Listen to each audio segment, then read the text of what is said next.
محبت کے لیے ایسے لوگ ڈھونڈیں جن کے ماضی نے انہیں توڑ دیا ہو، جن کی خواہشیں دم توڑ چکی ہوں، جو جینا بھول چکے ہوں۔ دراصل وہی لوگ زندگی کی حقیقت کو سمجھتے ہیں، وہ جانتے ہیں درد کیا ہوتا ہے، وہ کسی کے جذبات کے ساتھ نہیں کھیلتے۔ ضروری نہیں کہ سارے سبق کتابوں سے ہی سیکھیں، کچھ سبق زندگی اور کچھ رشتے بھی سکھا دیتے ہیں۔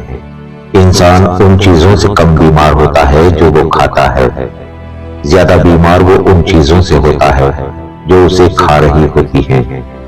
حضرت خدیجہ رضی اللہ تعالیٰ عنہ پہلی عورت تھی جنہوں نے خود نکاح کا پیغام نبی پاک صلی اللہ علیہ وسلم کو بھیجا۔